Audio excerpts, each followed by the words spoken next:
Kwa hivyo wenzangu, niliwaambia mimi siku hizi siongeangi mengi. Najaribu saa kukaa on point. Sio hapana, unajua sasa wataenda watanichukua wapindue ingine. Lakini ya muhimu, chama chetu cha Jubilee kutoka mwanzo lengo letu lilikuwa tujenge chama cha kitaifa. Chama ambacho kitaunganisha Wakenya wote. Chama ambacho nia yake ni kuona sio sehemu hii ama hii, lakini Kenya yote ikisonga mbele, wananchi wakiwa pamoja na wakipendana kama ndugu na dada. Na nyinyi mnajua hata kazi ambazo tulikuwa tukifanya wakati tulikuwa na nafasi ya uongozi wa taifa hili letu la Kenya, lilikuwa linalenga kila kona ya jamhuri yetu ya Kenya. Hakuna pahali ambapo hatukujenga mabarabara. Hakuna pahali ambapo hatukuweka stima. Hakuna pahali ambapo watoto walikuwa wanasemekana wamekosa kuenda shule kwa sababu hawana karo. Watoto wetu wote, primary na secondary, walikuwa wanasoma kila pahali Kenya hii yetu. Na hiyo ndio njia ya kuinua hali ya maisha na tuweze kusongesha taifa letu mbele. Mambo hii ya kusema ati chama hii ni ya upande hii, chama ni ya upande hii, chama ni ya upande hii, la. Wacha tuwe na national parties ambazo zinaunganishwa kwa sababu ya sera, lakini sio kwa sababu ya pahali ambapo zimetoka. Hakuna sababu ya nyinyi kama wana Jubilee kuchagua mtu kutoka kila kona yeyote ya Kenya. Haja ni nyinyi mjue ya kwamba huyo mmechagua ni mtu ambaye atajitolea kutendea Wakenya wote pahali popote walipo kwa haki, bila kupora na bila kutenga mtu yeyote. That is the only thing that is important. Sio mtu ametoka wapi ama umezaliwa wapi. Na ndipo nilikuwa nawaambia hii story, watu walikuwa wanazungusha sijui Hasla, sijui huyu ni mtoto wa single mother, si huyu ni mtoto wa dynasty. Mimi najua watoto wangapi wa single mother ambao wamesoma vizuri sana na wameendea.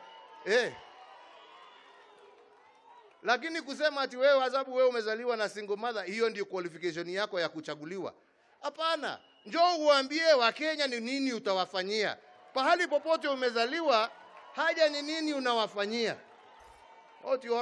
Anyway, hapana.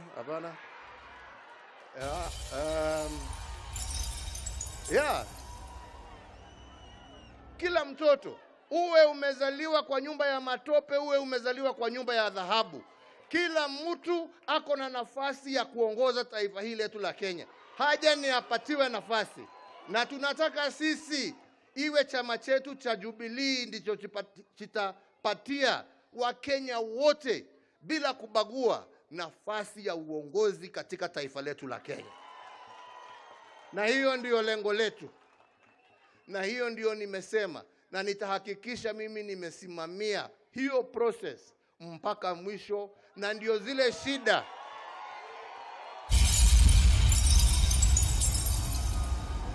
ambazo zilitokea hapo awali, watu kuwa wanauza matikiti na mfuko kulingana na ile pesa wamepewa.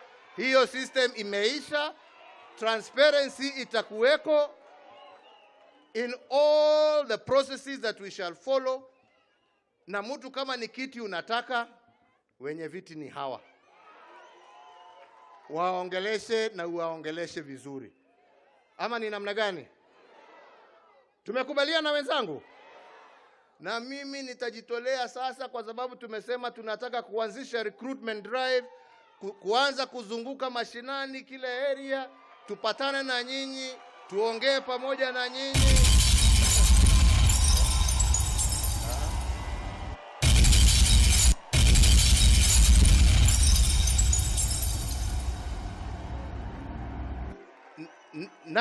Na ndio pamoja tujue mwelekeo wa kesho. Tumekubaliana wenzangu? Sisi tuwe watu wa amani. Sisi tusiwe watu wa kuchafua na maneno ambaye hayastahili. Sisi tusiwe watu ya matusi.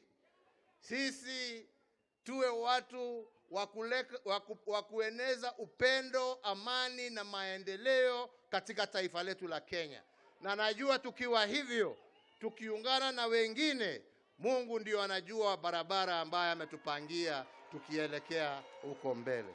Kwa hayo machache na mengi, mimi nasema Mungu awabariki, Mungu awalinde, Mungu alinde chama chetu, Mungu alinde wananchi na nchi yetu ya Kenya.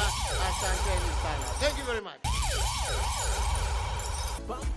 Pam, sing a brand new song for peace and and dance. I heard they finally agree.